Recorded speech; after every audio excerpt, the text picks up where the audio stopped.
What's up, everyone? We're recording. Welcome back to episode number 9 of the Being School podcast. I am Eric Hardy, your host in all things Being School, Being Equation. What we're doing is talking about today, chapter 5 in this beauty, the Being Equation. Oh, I got to learn how to move that in front of the camera the proper way. Man, that's hard. Okay. Now, I realize I've heard some feedback. Thanks, Mom and Christy, for the feedback. I really appreciate it. Some people may be wondering, it's like, oh, you're reading through the different chapters of the book. And I realized what I really didn't do was kind of lay out the plan. As I said, I hadn't talked much about the book, The Being Equation, publicly. What I want to do is read through the different chapters. So I'm going to read the chapters, answer the questions. But the idea is that I'll be able to string a series of these podcasts together. So if someone kind of wants to listen to the book audiobook style, you can go on YouTube. I'll set up playlists where literally you'll just be able to go straight through the whole book, just like you're having an audio book version of it. But there'll be comments and things interjected in there. This does a number of things. For me, obviously, it gives me practice making podcasts, gives me an opportunity to work through the book. The Being Equation gives you an introduction to it. Really, man, I'm just getting reps by doing these podcasts, so that's fun. Thank you for being here and listening to them. And it will create that content out there in YouTube Landia that people can go and find this, the Being Equation. And I haven't really done a tremendous amount of talking about why this is so important to me, this book, The Being Equation. It is absolutely so important because this really is the way that I view the world, the way I view life. And in a nutshell, literally, the Being Equation is, if you understand or have a concept of these 5 things, then you will know how your past has created who you are in the present moment and how you can use these 5 variables to make yourself who you want to be in the future. So everything that has ever happened to you will ever happen to you. The way you interpret that, all these different things interact to form who you are in this moment. And then these are the leverage you can pull. This is how you can change to become who you want to be in the future. Now, I've spent a lot of time thinking about who I want to be and trying to become a person. And this is my solution on how to do that. So with that little intro, let's dive into chapter 5. Oh, I'm going to have to put my glasses on, people. I know, getting old. Here we go. Man, I look very astute. Do you like this? Okay. There's actually a spot on my glasses. I need to clean them. Chapter 5, inputs, environmental and physical. I, which is a variable I, is equal to inputs, environmental and physical inputs of being. Do you feel differently walking along a deserted beach compared to walking along Fifth Avenue in New York City? When I think of the effect the environment can have on a being, the image of a Krumholtz tree comes to mind. The tree has a gnarled and twisted trunk, completely devoid of limbs on the windward side, while the leeward side is full of limbs, shaped like a medieval parade banner, frozen mid-flap in a strong wind. The harsh environmental conditions and strong winds, almost always originating from the same direction, have combined to literally shape the form of this tree to its environment. This exact tree, had it grown in a different sheltered environment with minimal wind and plenty of access to resources, would be the traditional, tall, straight, conical-shaped tree everyone draws as a child. However, in this case, the physical environment has been the only factor responsible for the physical change in shape. Much like each plant species has optimal growing conditions to produce the maximum health, each being has an optimal physical environment. Like plants, beings can and do exist in physical environments that are suboptimal. Unlike plants, humans have the ability to pick up and move when an environment does not suit, but many never consciously think of this as a choice. They believe outside circumstances and the difficulties of moving keep them in a specific place. In most cases, the larger geographic environment, the country, state, or city one lives in is a choice. Although there are definitely situations, for political or economic reasons, where one does not get to choose where one lives. The impact on a being in this situation can be just as dramatic as seen in Krumholtz trees, twisting and shaping the being into a different form than they would normally take. Like a Krumholtz tree, These beings often don't even realize they are being so dramatically shaped by their environment. They are not consciously reacting to the environment. Over time, their environment is shaping them. The environment, both physical and emotional, that we live in can have the same dramatic impact on us as beings. Although the effects are not always as visible as on a Krumholtz tree, they can be as profound. In this chapter, the discussion will focus only on the physical environment, as the emotional environment will be covered in a later chapter. Environmental inputs. The being equation is designed as a framework for understanding what makes each being who they are. In the broad general sense, the physical environment represents the physical world a being lives in and interacts in on a broad basis. The country and city they reside in, the house, the car, the landscape. Does the being live in a city, the countryside, or the wilderness? Each of these environments has different energies, different vibrations, and affect the being different. Every space, place, person, and thing has a frequency, and everything around us creates frequencies. All of these frequencies are, quote, energies. All of these frequencies or, quote, energies of everything impact and change our individual frequencies. This talk of frequencies and energies may seem a little woo-woo, but hear me out on this. What does being a New Yorker mean? It means being at the frequency, or at least heavily influenced by, the frequency of New York City. What does being a person anywhere mean? Are we adapting to our environment, or are we coming in tune with the frequency of the place that we live? Do places change, or do things happen that change the frequency of a place? I am in Portland at the moment, and there's a look to the people here, and I think if this place clicks with you, if you like the vibe, then you start to develop a look that matches the vibe. This is why the place and space where you live is so critical. We can use the states of water to illustrate how it's vibration that drives form. Water, in its purest form, is composed of a single molecule, H2O. Even though the chemical composition of water does not change, it can have 3 different states depending on its energetic vibration. In the lowest energetic vibration, it is a solid in the form of ice. In the middle energetic state, it is a liquid in the form of water. And in the highest energetic vibration, it is a gas in the form of water vapor or steam. Are we so different as human beings in relation to our vibration? How can we have different states based on our energetic vibration? Just like the water molecule, at any given point in time, the physical makeup of our body does not change, only our energetic vibration. To understand this concept, close your eyes and imagine yourself walking down a deserted beach at sunrise. Feel the ocean breeze on your face. Smell the salt. Feel the sand between your toes. Now, imagine you are walking down Fifth Avenue in New York City during rush hour. Hear the sound of car horns honking. Smell the combination of hot dog stands and vehicle exhaust.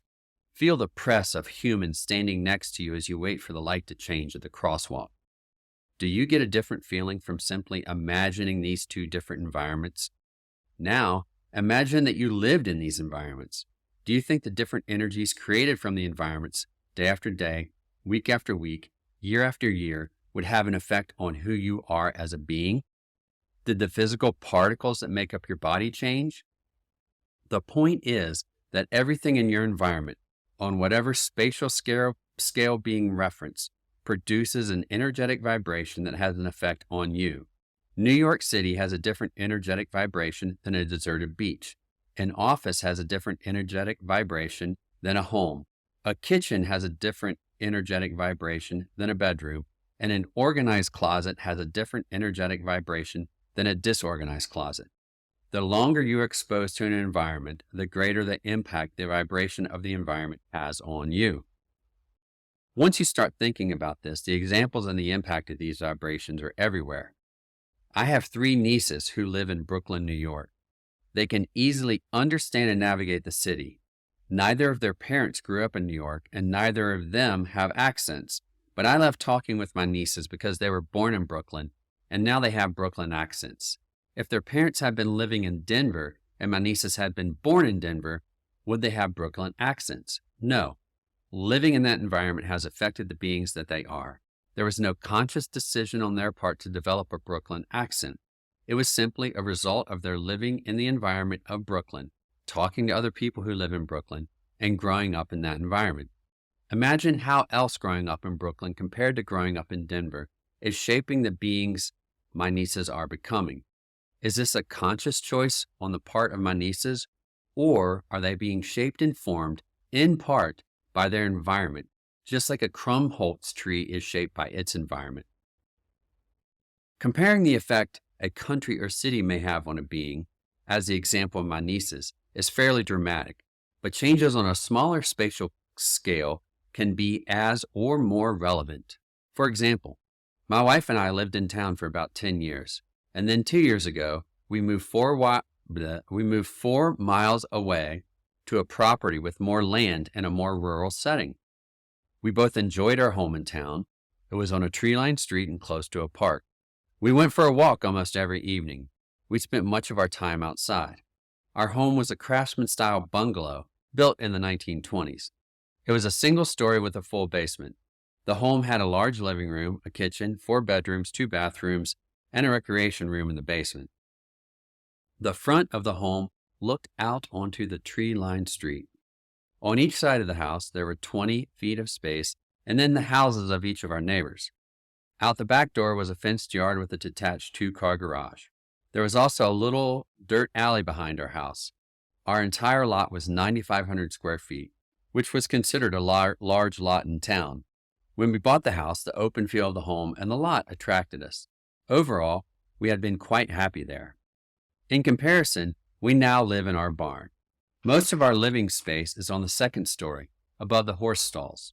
We have 1 bedroom and 1 bathroom, and have about 1/3 of the finished square footage living space that we did in town. Since we live on the 2nd floor, all of our windows have an elevated view of the surrounding landscape. When I look to the south, I see 5 acres of horse pasture and a large expanse of sky. To the west, there are 50 acres of open land, a tree-lined irrigation canal, and in the distance, the foothills and the mountains. To the north, a few neighboring houses a few hundred feet away, and to the east, a dirt county road and our neighbors' houses in the distance, but also the sunrise. When I sit anywhere upstairs, I can look out windows to the east, south, and west, all at the same time, and all I see is open countryside in the sky. I see trees, birds, wildlife, our horses grazing in the pasture. I feel surrounded by the outdoors, and although our house size is much smaller, it feels much larger and open. My wife and I have discussed the effect that living in these 2 different places, only 4 miles apart, has had on us. Even though our barn home is much smaller, we both have the feeling of being freer, more open, and more in tune with nature. I spend more time reading and writing. I feel open and expansive. We didn't do anything drastic like move to a different country or different state. We only live 4 miles away, but changing houses has drastically affected the being that I am. Like a deserted beach has a different vibration than a New York street, the barn home has a very different energetic vibration than the craftsman home in town. How small of a change in our environment can affect us as beings? Any change in the environment can affect us as beings. For example, imagine that you're working at home trying to get an important work project done in 30 minutes. Which environment would be more conducive to accomplishing this task? Option 1, sitting at the kitchen island while your significant other is preparing dinner and 2 children are running around the kitchen with the television blaring in the background. Option 2, sitting at your desk in your home study, door closed, quiet with no distractions. Taking this one step further, let's imagine a single room in your home, the kitchen. Does your kitchen feel different when everything is sparkling clean, all of the dishes are put away in the cupboards, the counters are clear, and everything is in the proper place compared to a sink full of dishes, dirty counters, and plates and glasses cluttering the island? This is the same room with all of the same objects, but the environment and vibration feel very different. Most beings never consider the effect the environment has on them as beings. The environment is a variable a being can control in the being equation. Be aware of the energetic vibration of the environment and how it is affecting you as a being. The spatial aspect and the duration in the environment are two critical variables to consider when understanding the effect within the being equation. Throughout this discussion, I've been careful to use the word, quote, things to describe physical objects in the environment. Other beings, human, animal, plant, and insect, are all part of the environment and have an energetic vibration and impact us as well. There will be further discussion of relationships in a later chapter, but please understand that the presence or absence of other beings in the environment can drastically change this variable in the being equation. For me, our dog Jessie always makes our house more energetically welcoming and comforting. The calm and restful environment of a tent in the woods can be completely transformed by a few mosquitoes buzzing around the tent. A few plants scattered around an indoor space can change the environment from cold and stark to soft and inviting. Everything in the environment affects you as a being. Understanding this when choosing your environment.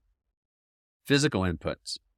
Think of physical inputs as anything a being consumes that affects the mental or physical performance of the being.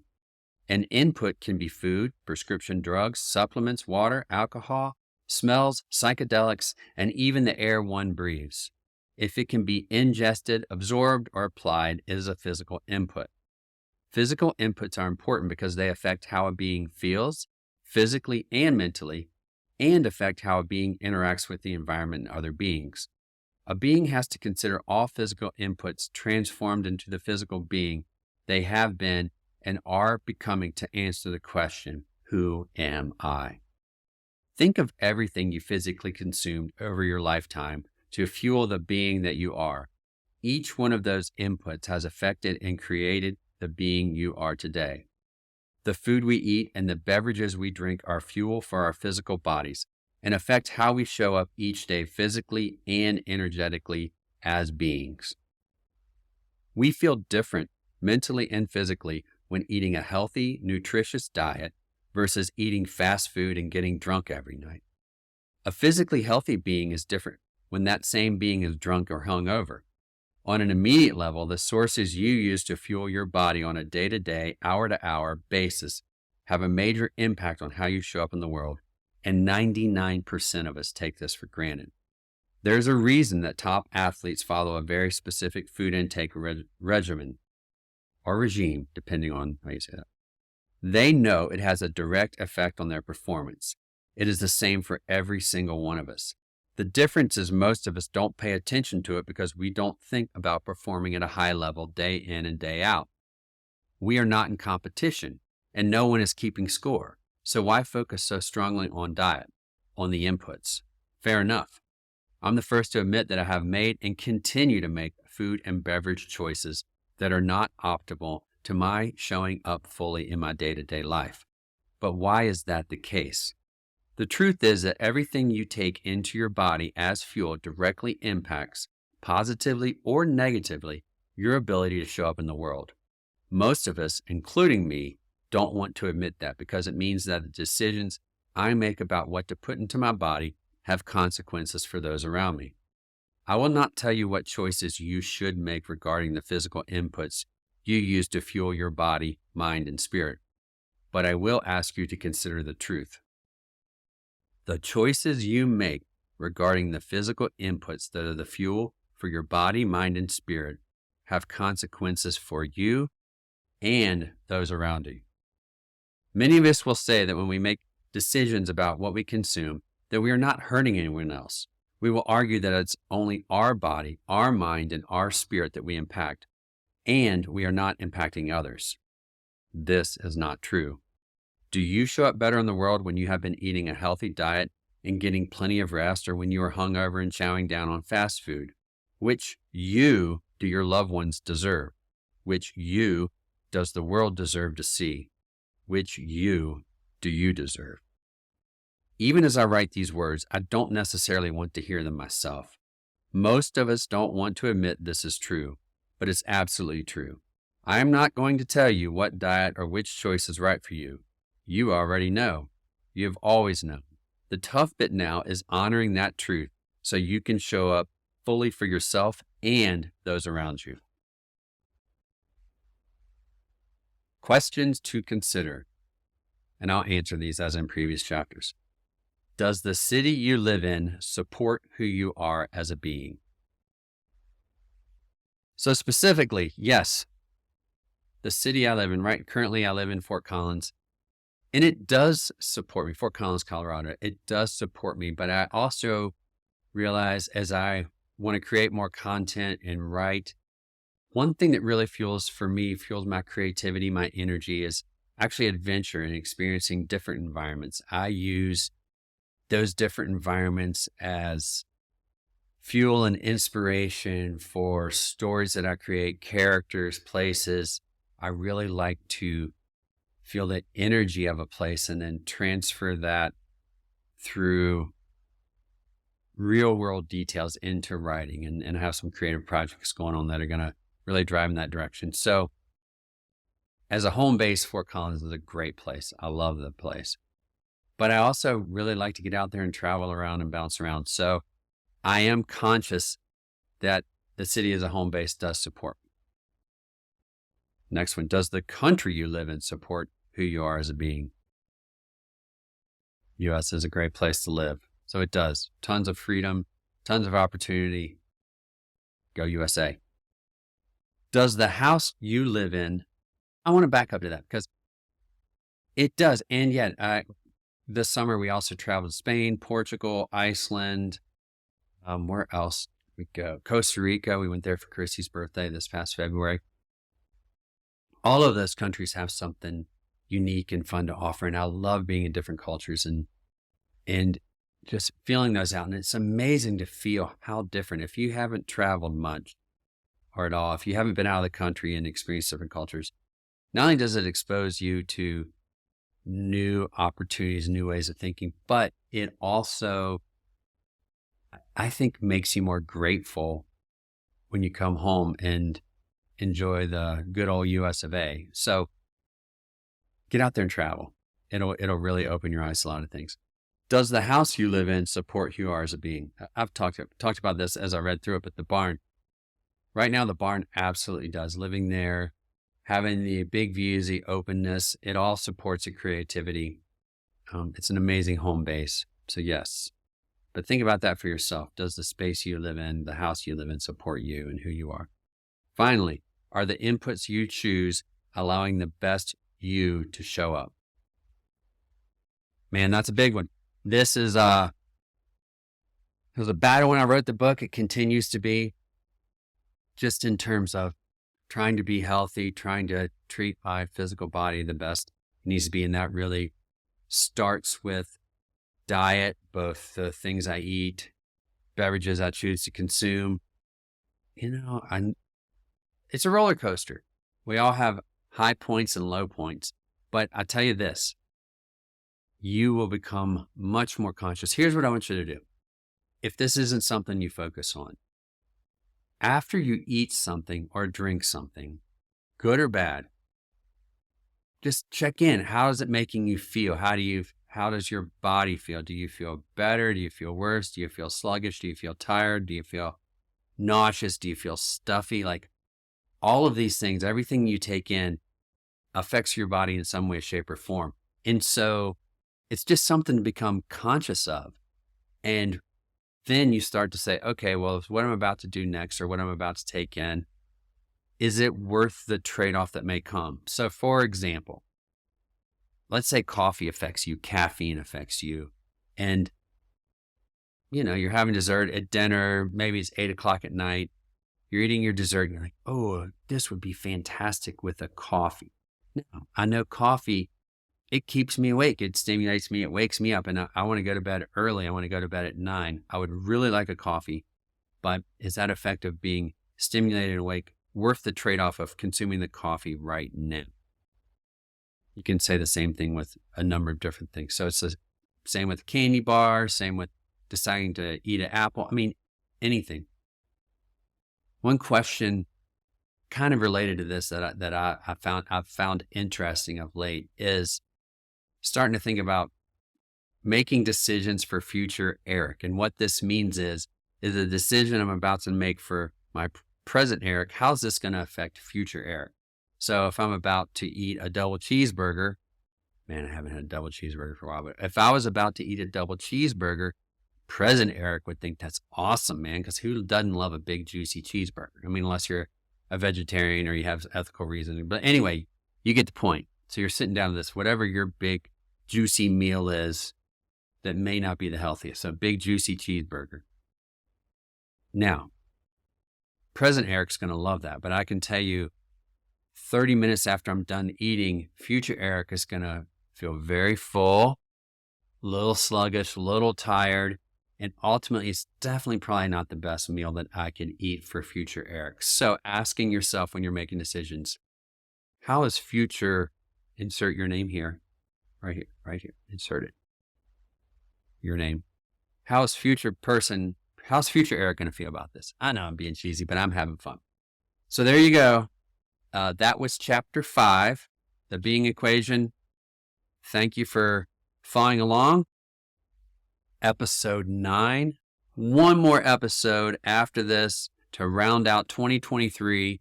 And then as we move into 2024, we're going to bounce back into intermixing episodes with guests in here and having conversations, because that's ultimately our goal. But this is,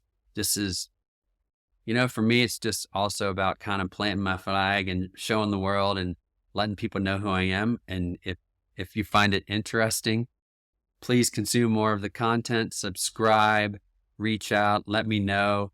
You can subscribe on YouTube, Apple Podcasts, Spotify. Let me know if you have questions, if there's topics you're interested in. Let me know who you may want to have on. As always, Liz Gilbert, if you're listening, I know you are. You're always welcome on the podcast. And here we go. So keep rolling. Thank you for being here. Episode 9 in the can, so to speak. And episode 10 will be coming out shortly. Thank you and have a great 2 or 3 days of 2023 and awesome 24. See ya.